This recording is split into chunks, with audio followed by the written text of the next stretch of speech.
a good day. Well, it's been a good year, that's what I should say. No barking from the dogs and no drama. No Facebook subs for my baby mama. You know it's only fun when the sun out. Drop the top on the whips, they be showing out. Yeah, I'm off a little hen and a light too. Ain't no telling by the night what I might do. What's happening? This your boy Coach Doom, aka Doom Lombardi, man. We on another episode of Behind the Lights. You already know, shout out to my people, Blue Fox Media. We got a special guest in the motherfucking building, man. We got my boy, the landlord of the city, man. What's up, bro? What's happening, fam? How you doing, man? Good, man. Good. This a long time in taking. We were supposed to do this. We did it. It got fucked up on our behalf. I'm gonna take the fault. I'm gonna take the fault for that. You already know. But man, you coming off a new album that you just dropped. We're gonna get into that. Yeah, for sure. What made you want to come in and drop this year? I seen you had dropped some. Felt like you said something earlier on your Instagram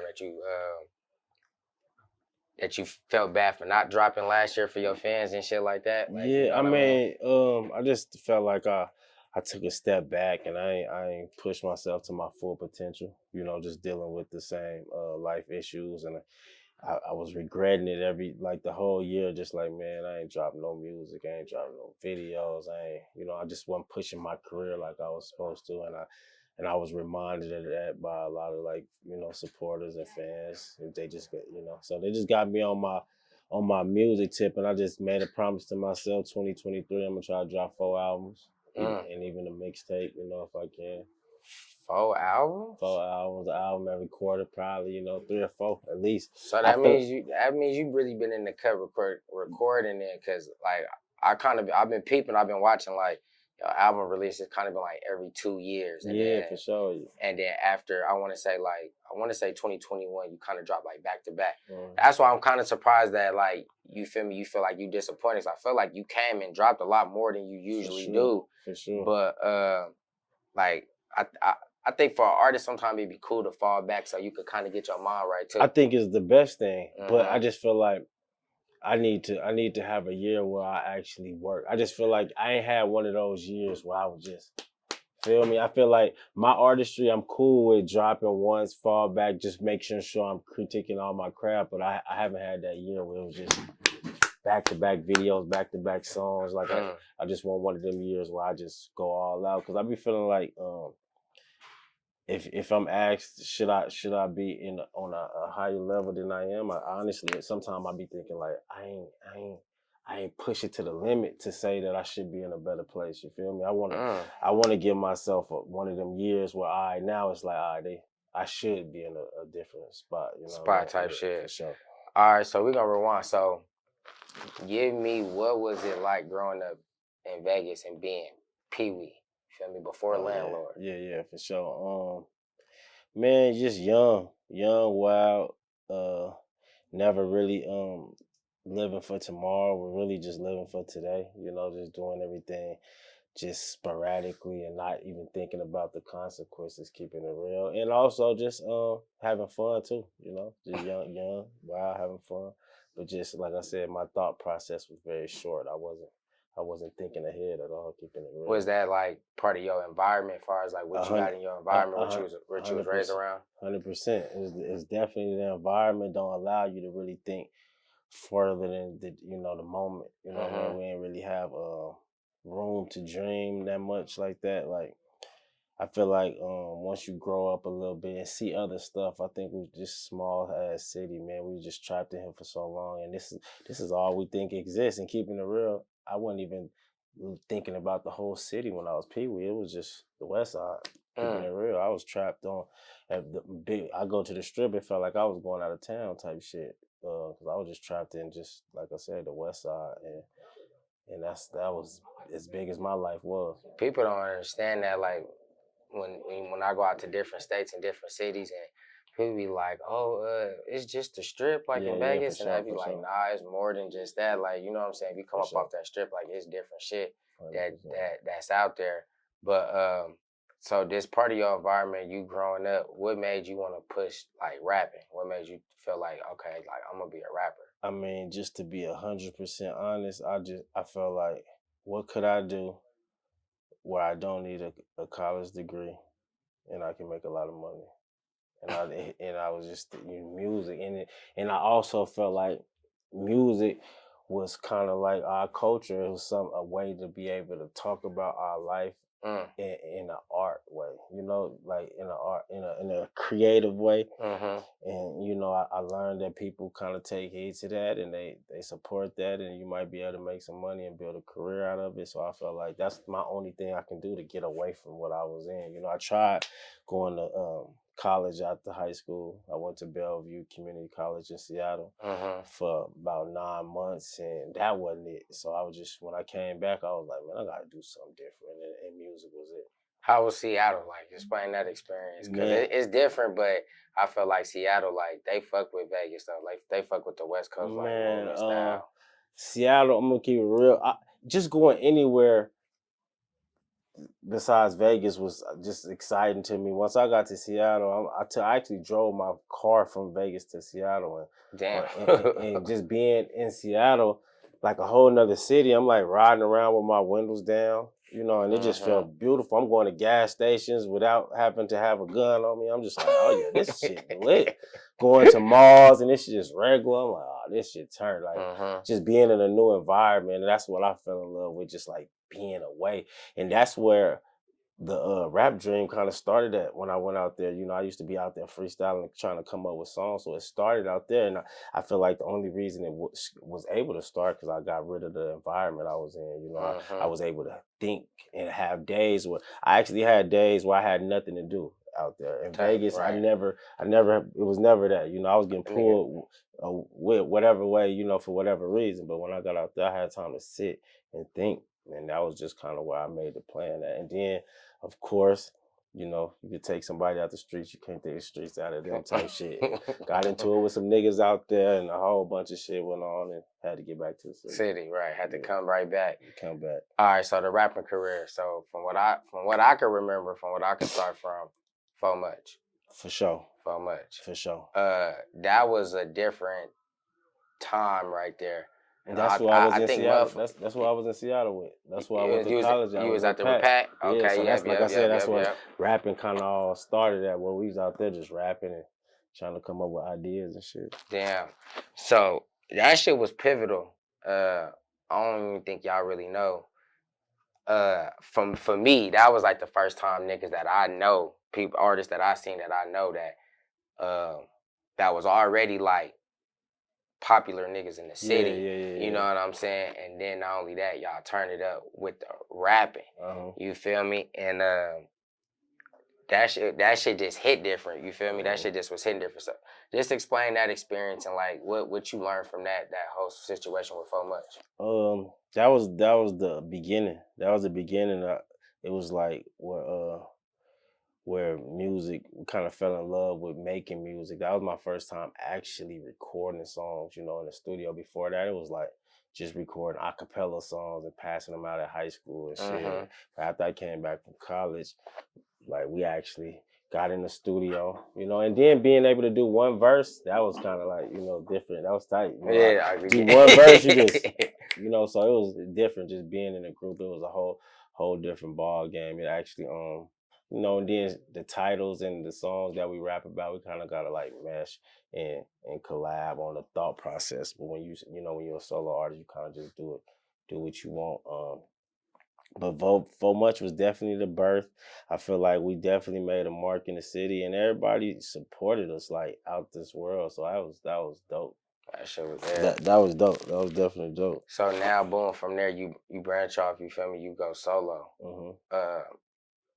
And we ain't gonna speak too much about it, you know what I'm saying? But far as the movement that you created, far as with, you know what I'm saying, with the street shit, but also with, you know, with Young Ballers. You know what I'm saying?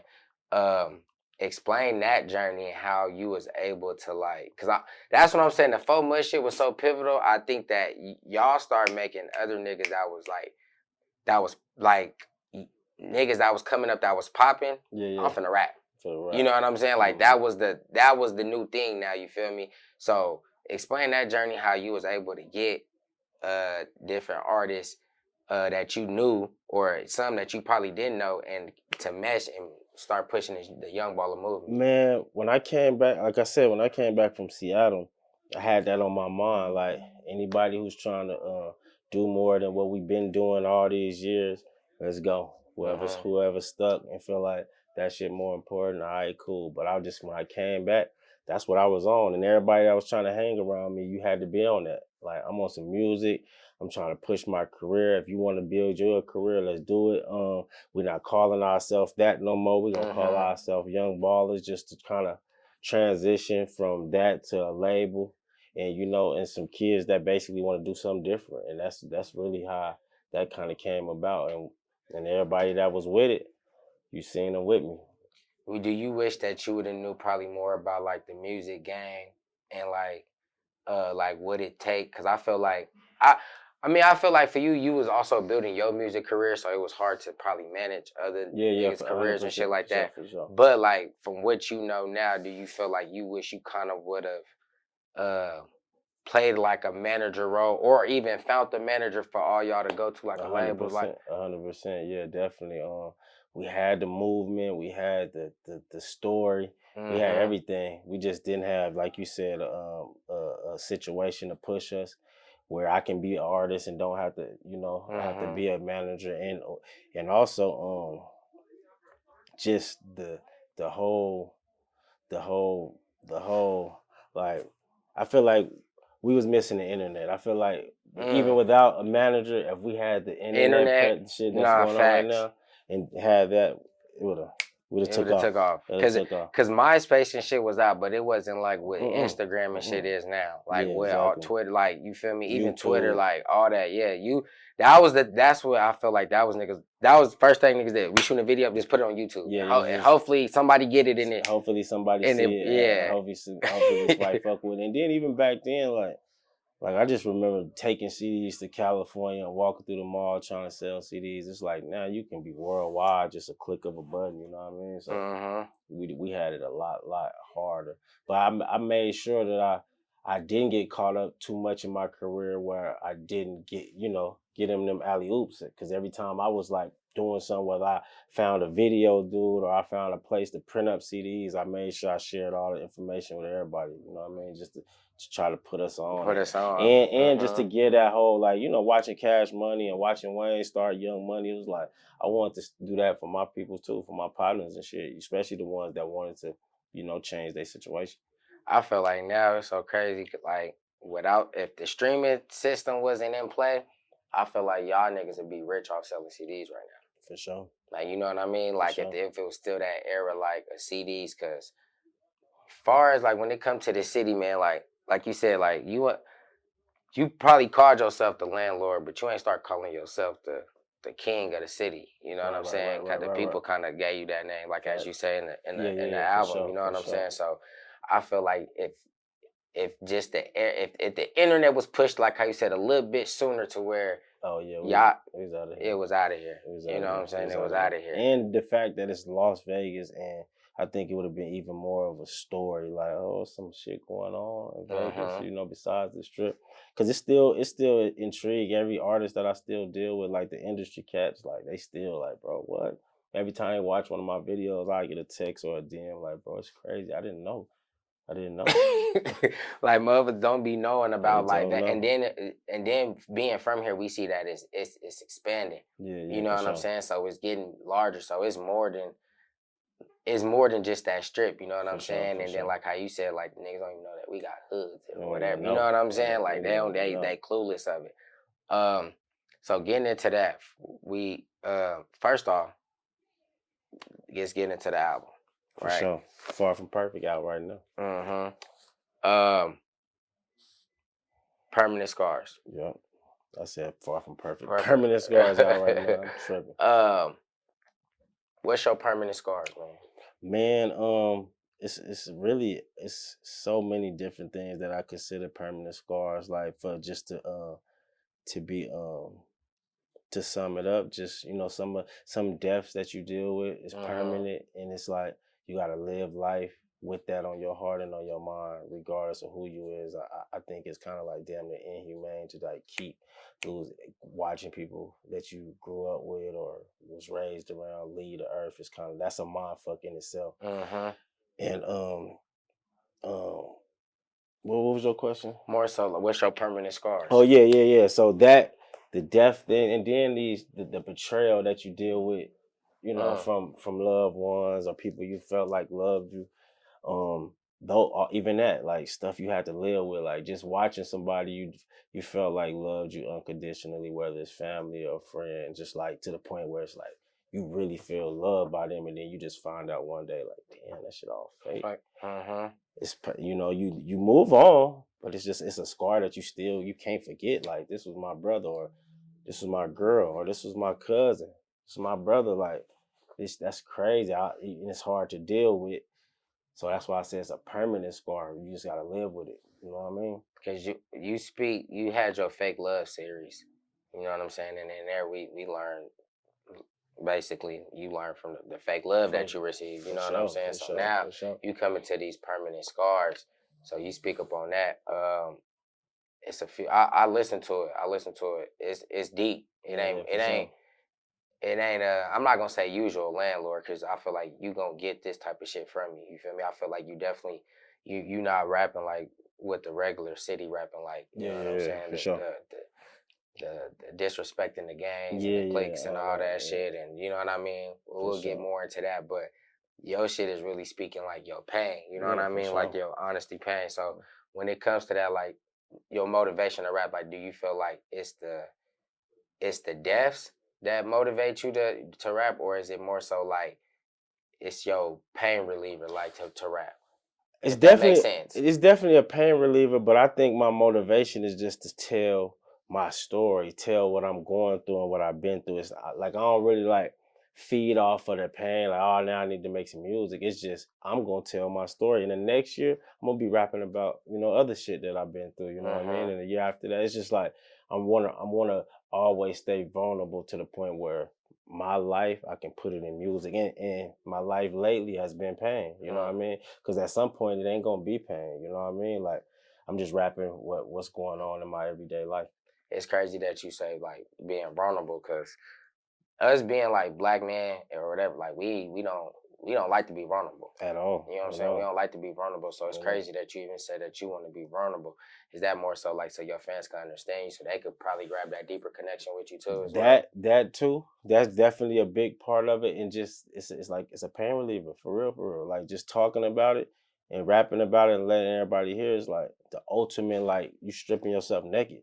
It's like everything that I've been through, I'm gonna put it all on the plate. You know, if you do love me, you love me for me. If you don't love me, it's like you don't love me for me. You feel me? It's like I'm giving you me instead of giving you a facade and then you liking it or not liking it. I'm gonna give you me, and if you like it, you don't. But this is like pure me. I'm just gonna give you my authentic self. You got a favorite song on the tape? Man, it changed every day. Keeping it real, it changed every day. Because you be listening to them and then it's just like it's like the moods, like for real. Drowning in Your Love coming into the album was just, it was so different for me that I really like, I fell in love with the fact that it was different, and it was my favorite song. And then just listening to other ones like O2 growing on me, and you know, the intro, all my intros, I try to make sure I set the tone for the album, so I always try to make them mean something. So yeah, it's just different. It change every day. O2 might be it right now. O2. So explain that. I mean, I know we kind of touched on it, but explain why O2 right now. Like you want to put that out there, like you want to glamorize the O2. Man, because 2002 was definitely a crazy year for for Vegas. Like look, in general. I want you to make a clip of this part right here, so we can give it to our people. Right. But the honest idea behind O2. First of all, before I even made the song, I made the title. And I only made the title because I said, I'm like, when I'm coming up with the album, like, if I can make song number 7 be called O2, then I can hide that 702, put the city in there. So that's number 7 on the album. Okay. So before I even had a song or beat, I knew I wanted to make number 7 be called O2. And then I got the beat from Reezy, shout out Reezy. Then I came up with the hook. Then I came up with the verse, and that's how O2 came about. But it was before I didn't listen to I just had the idea of a song. I just had that idea. I want number 7 to be called O2, so I could put 702 in there. That was hard. And it's crazy, but because King, one person actually asked me about that, but before him, that was yesterday. Before he did that, nobody haven't said nothing about it. It made me wonder, like, is anybody catching that? Because that was like well thought out. Before the album even came out, I'm like, I want a song called O2 and I want it to be number 7. You know what's crazy, right? I didn't think about that, but like the type of song it is, I'm like, damn, like usually a nigga would have put this like sooner, like you know what I mean? Like put it more up there, like number 2, number 3, like you know what I'm saying? I'm like, damn, this song like down here like number 7. I'm like, oh, okay, but I didn't catch the 702 part. I didn't catch that. That was clever. That definitely was clever. It's crazy because when I'm coming up with the album and coming up with the timeline, like what song gonna be 1, which one gonna be 2. Every time I'm looking, I'm like, fuck, it's only a 4. I need to this shit's hard. It need to go, but it has to be number 7 for it to work. So yeah, that definitely was a mindfuck for me for sure. But because it's like, damn, this supposed to be at the beginning when I'm like, you know, the momentum start. But yeah. No, the video out now. Make sure y'all go O2 out now. Yeah. YouTube. You've been shooting with Lonnie lately. You got like a cool connection with Lonnie? Man, me and Lonnie locked in. When Lonnie was first shooting his videos, Lonnie was trying to charge a certain price. I ain't gonna say his actual price, but I told him, he said, man, what you think it is? People ain't getting videos. I said, oh, it's Vegas. First of all, we in a music city at all. So you got a lot of people that's halfway taking it serious, you know? So you charging too much for some people. Hey, it ain't enough people out here doing it on a serious level for you to charge that much. There's a lot of people, you know, trying and playing with it. So you got to drop the price. You got to drop your price. And I'm almost guaranteed the whole city going to start messing with you because you got some of the hardest, you know, the best and hardest quality and the best looking videos. If you just drop your price, you're gonna flood the market. I guarantee you. And he dropped his price and you see Everybody got Lonnie. Yeah, everybody got Lonnie, and that shit be coming out clean. And I told him, man, Joe, you drop the price, everybody gonna rock with you. He did that, and everybody. Yeah, no, the concept of the video was hard. You took it back for sure to the big T, big chains. For sure. It was cool just to see that. Just add some creativity to the video. You know what I'm saying? Instead of just the regular shit. You know what I mean? Yeah. So that was definitely a switch up. You even got creative though in your other video. What's that called? When you back in your neighborhood when Dizzy dropped you. Love it here. That was different. That was different. That was different. That was like a concert to my hood type shit. Yeah, that's what it was. And that's crazy. It turned out pretty dope. And that was the idea. As soon as I listened to the song before me and Lonnie even put the video together, I'm telling him like, bro, I'm gonna actually have to. I want to do a concert in my neighborhood, not a real one, but I wanted to give that feel like I'm doing a concert in the hood. And that shit turned out to be hard. No, that was hard. One song I pay a lot of attention to was Pain Holders. Yeah. Some deep shit in there. For sure. Some deep shit. For sure. I felt like that was definitely like a tribute definitely to your loved ones that you lost recently. For sure. How does that shit just play a part in your everyday, like, you know what I'm saying, everyday life? Man, honestly, but I heard somebody asking me this before on the last album. They was basically saying that it was one of their favorite albums, Far From Perfect. And they was asking like, when is it gonna get fun? When the music gonna get fun for me type of shit? And I'm actually letting them know as they get fun when my life get fun. You know what I mean? Like I have fun, but it's not enough fun to where it's gonna resonate in my music. And I don't feel like it's a message in having fun to where people can learn from it, heal from it. I feel like this is something that people can heal from. And being that them deaths, like I told you earlier, the deaths just weighing so heavy, I'm just, you know, it was just one of those things where it's like, I don't want to have a one-on-one with my loved ones that's in heaven, you know, and not in a bad way, but I just feel like it's time for me to like let you go, like where I can actually live life. I want to live life. I want to be able to, live without so much pain. No, for real. That the depth, Feel me? that So depth on pain. like I said, I feel like it's a lot of pain holders.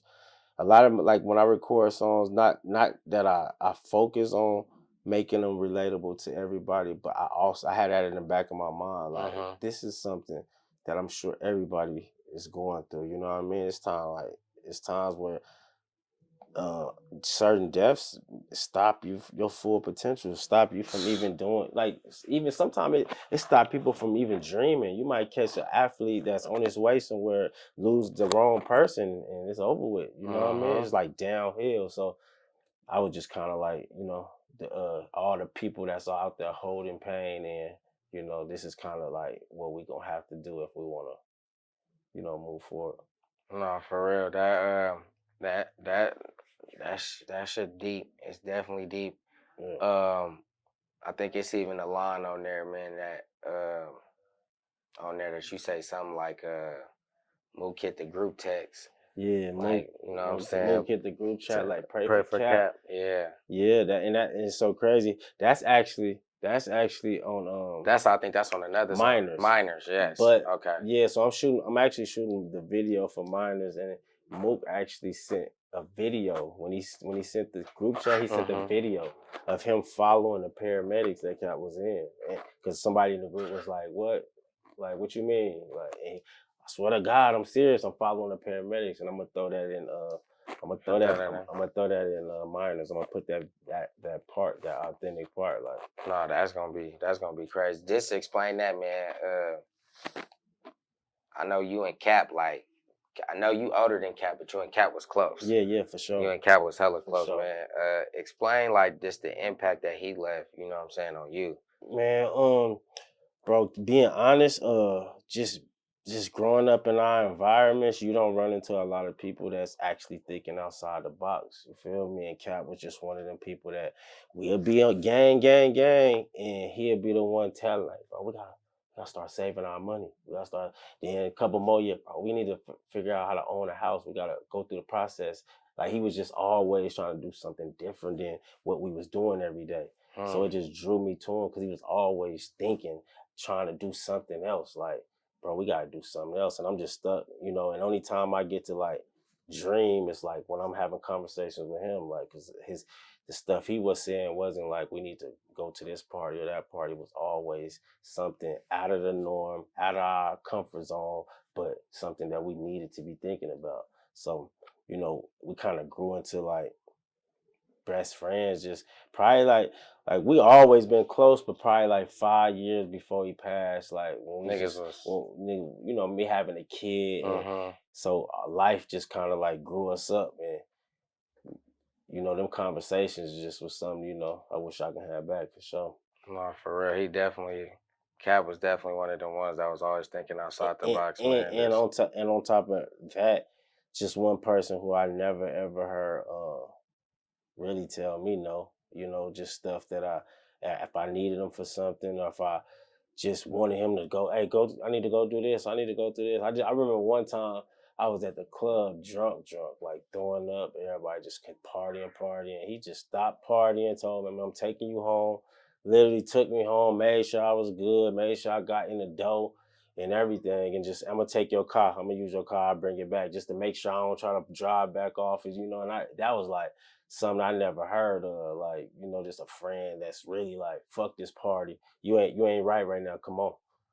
And really, and then I'm just like, even getting out the car, like making sure I'm out the car, making sure I'm in the bed before he pulled off, and that just a little shit like that. That's just one of many things. That's genuine. Yeah, that's genuine. Just super, super genuine dude, for sure. Nah, for real.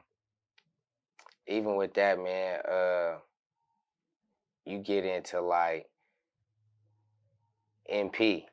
Yeah, for you sure. Feel me? For sure. How did that affect? Man, see, MP was somebody like, don't get me wrong, I got a lot of my little homies, my younger homies, younger than me, that kind of like inspired to do some of the things that I did or something. But MP was just somebody who just soaked up everything I said, and somebody wanted to be around me all the time. So I always felt like I had an obligation to show him something different, and and show it because he just always, no matter, I tell him like, hey, bro, I'm gonna go to the house. I'm probably gonna be sitting in the house all day. He say, come get me. He just always wanted to thug with me, you know what I mean? So we just kind of grew into that thing where we was just super close before he passed. Same thing, like, just got super close, and the fact that um he took heed to everything I said, it kind of made me like take him under my wing, you know what I mean? All right, so I'm gonna play. I ain't never did this shit before, so we're gonna play this game. We're gonna see if you remember like what song it is. And then once I give it to you, feel me, you just let me know about it or whatever the case may If I be. remember the song. Yeah, remember the song, the title, yeah, where all this shit. It might be your song, it might be a song that you featured on. For sure. Feel me? All right. Um, you a motherfucking fool. You think young baller stopping? This my Ku Klux Klan. I'm a young baller Nazi. Yeah. That's Welcome to the Zoo, huh? Yeah. That's my shit. That was one of the first songs that I did with Two Realers. Yeah. Yeah. No, that was I think, man, just like I said, man, y'all had the city buzzing, bro. And I think back then, like, I think that's when you was creating your buzz of you being like the king of the city. You feel me? I really don't think that like you really motivated a lot of these young niggas to really rap. Man, people tell me that all the time. It's still like, cause at the time I was just trying to make music, but trying to do it creative. I knew that our city's so small that all the ideas that the people have out here is small. So I was just trying to think outside the box the whole time. From the minute I started to now, I'm like, I wanted my videos to be like, I want us to be compared to, the industry, these other cities. You know what I mean? Nah, facts. Okay, so I got one more. There's probably you this the one I think niggas took heed to where they was like, okay, he definitely somebody in the city we need to look out for. Everybody want to be the king of the bag when they ain't running the damn thing that they say. Yeah. That's that for much. That's that for much. Yeah, For man. much yeah. That right there, that was like, I think for me, I think for a lot of people in the city, but especially for me, I was just like, okay, this nigga different. Yeah. You was, I felt like at that time you was definitely influenced by like the bar wave at that time. You know what I'm saying? Because I think that's when Wayne was definitely switching it up to where he was making it like he was spitting bars, but it wasn't like East Coast vibe bars. You know what I'm saying? Exactly. I think you was giving niggas bars, but like more on the West Coast vibe of it. You know what I'm saying? Just with certain rhymes. What the fuck you was saying? I stay with Yola so you can get it FedEx. If your bitch act like she ain't lowing, she get FedEx. You feel me? And then that now like double entendres, you know what I'm saying? Just all of that, bro. Like I feel like that's where you separate yourself like in the city. Yeah, for sure. You know what I'm saying? Sure. With the bars that you say. I feel like even on this album right here, like you get bars, but it's not super bar heavy. Super bar heavy. It ain't super bar heavy. So I feel like your listeners gonna get something like a little different from you. For sure. You know what I'm saying? For sure. What can we expect from the landlord? Like you said, what's the goal for the landlord? You know what I'm saying, when it's all said and done? Man, I just want to keep doubling up my audience, man. Every time my manager hit me and say that the audience is up 50%, up 60%, I get excited because I just want to get a bigger audience. You know what I mean? I want to get a worldwide audience, so I actually can use my music, to push through and try to do something for the city and also shit the rest of the world. What cities be showing you like the most love, like right now that you feel like? Everywhere in Tennessee, probably because of Lido and Ground Hard, but they fuck with me heavy all through Tennessee, Memphis, Nashville, Knoxville. A surprising one is Denver. They fuck with me heavy. Denver? Yeah. I did the Karate in the Garage tour with Lido and Don Tripp, and when I came out from I usually was just opening up, so yeah, it wasn't that many people always there when I was opening up for that tour and shit. that was a city that I was just like, they was out there waiting for me.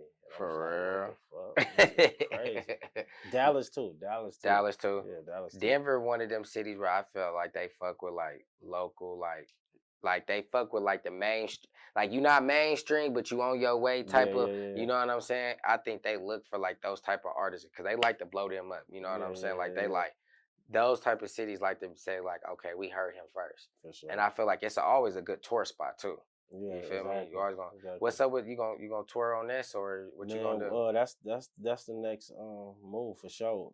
Probably the middle of the year, June. We're trying to put together at least a 12-city tour where I can go touch some people by myself. Before COVID, man, we had a big tour. I had a big tour on that I was gonna do with Lido. Them 40 cities. It was gonna be a major thing, and COVID kind of messed that up. But yeah, June, I'm gonna start touring, trying to do some of my own cities. You say you gonna do something by yourself, or are you gonna bring an artist? You know, I might, see, this is the thing. I'm gonna book some of these venues myself. You know, some of these cities that I know rocking with me, I'm gonna book it myself. I might take some losses on some of these cities, but what I'm gonna end up doing, I'm gonna end up having to probably pull a couple of my peoples, but I'm gonna have to pull some of the locals in that city too. know, just to bring, right. To bring the energy through. Yeah, no, facts. Exactly. That's a fact. I mean, yeah, but you shit, it's gonna be a bigger gain than that. You know what I'm saying? Yeah, for sure. On the other end, for sure. And even if I don't make no money, I'm not even trying to make the money. I'm just trying to gain, followers, gain my audience. Facts. Feel Shit, me? you never lose with the merch too. Exactly, and then that's how you can make a lot of your money back. What's up with the merch, man? You gonna push because for the fake love you went. I was like a crazy wave. Like I feel like I couldn't go nowhere and I ain't see nobody like in the city that like at least had one on or something. You know what I'm saying? Like from the youth to adults. You know what I'm saying? And that's how it started out as just merch. That's just started out, Fake Love, the first album, Fake Love, made some merch to give out with it, and people started trying to wear it on the weekends and all this, and then had to start printing up a lot of shirts, and now like it's a vibe for the whole city. It's surprising, but I appreciate that shit like a motherfucker for sure. What artists, industry wise or even like in the city, that you feel like you want to do music with, that you feel like that y'all could collab and probably like come out like with a small like EP? Industry or locally, because I feel like I definitely be tapping in with you. You definitely fuck with a lot of niggas like in the industry. You know what I'm saying? Like when No Cap came out, like nigga, he, you know what I'm saying, niggas is tapping in with you. You know what I'm saying? When the baby come out here, he's tapping in with you. You know what I'm saying? So, man, them, the baby, No Cap. I mean, we talk about making songs, not really an EP, but yeah, I think something hard with No Cap. I fuck with Meek, man. I fuck with Meek heavy. But yeah, like a EP with Meek, a EP with No Cap. I think the motherfuckers would be hard for sure. Hard. Well, you gotta, man. You gonna have to get them out to the city more, man. Like I don't think they know how much Vegas really like fuck with them. Man, I tell them. I be telling, man. Anytime somebody come out here, I let them know. I know because a lot of them, they come out here, they don't even think they got people out here fucking with them, keeping it real. They think it's a casino. All this, bro. I be telling, I'm like, man, you come to this side, bro. It's people that like Lido when I first started rocking, I had to take him to the west side so we can see it. Like I took him inside the trap house with the little homies, and they just all in there rapping every song. They the ones put me on. Yeah, I didn't even know who he was. I used to hear his song so much in the spot, and shit. When I met him, I'm like, bro, I got some little homies. They fuck with you heavy. They the ones told me about you, and he got to see that shit. Like, oh yeah. No, for real. I think you might have to.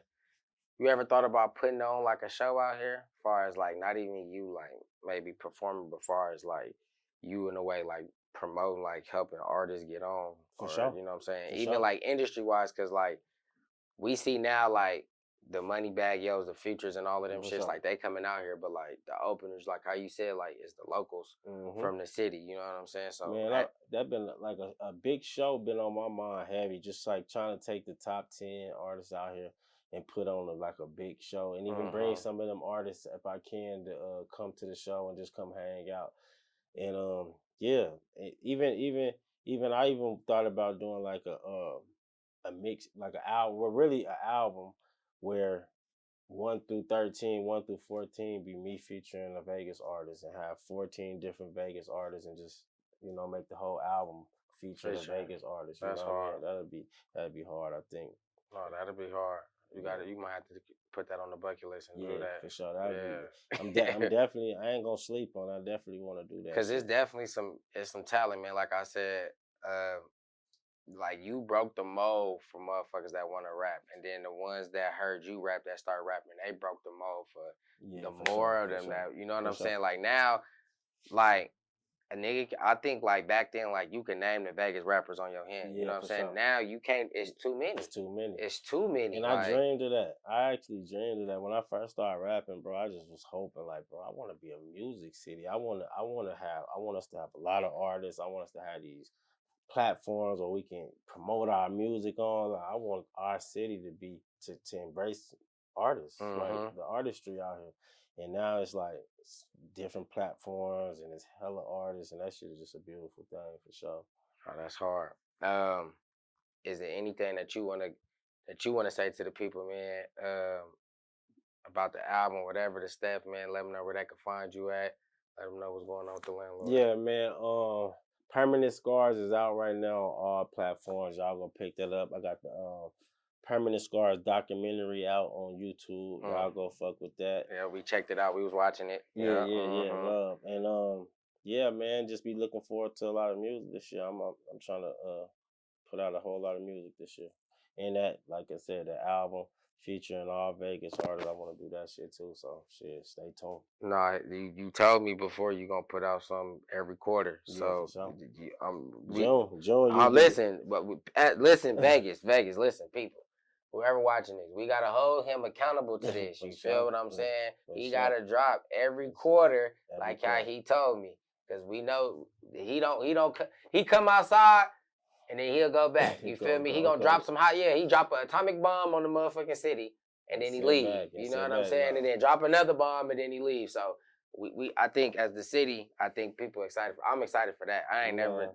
Every quarter, that's different. And you also taking a gamble with your fans and saturating the market, putting out too much. You know, sometimes people get bored because you're doing too much. So that's why I think like J. Cole, the Kendricks, they gonna go far because they dropping albums every now and then and keeping that, keeping they value up. And I know dropping a whole lot of music will have you out here like, people, I don't want to hear that shit no more. So, we'll see.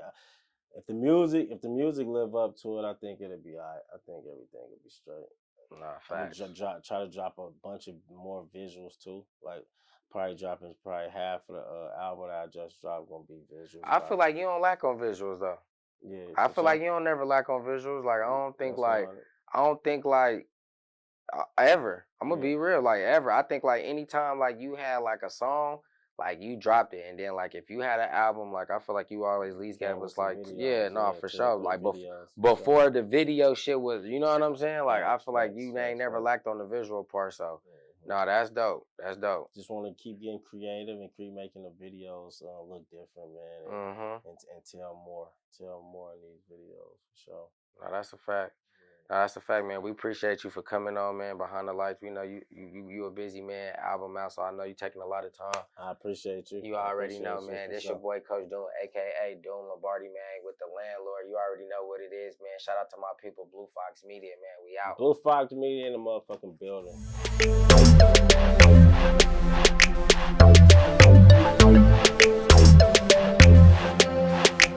Money bag. Today gon' be a good day. Well, it's been a good year, that's what I should say. No barking from the dogs and no drama. No Facebook subs for my baby mama. You know it's only fun when the sun out. Drop the top on the whips, they be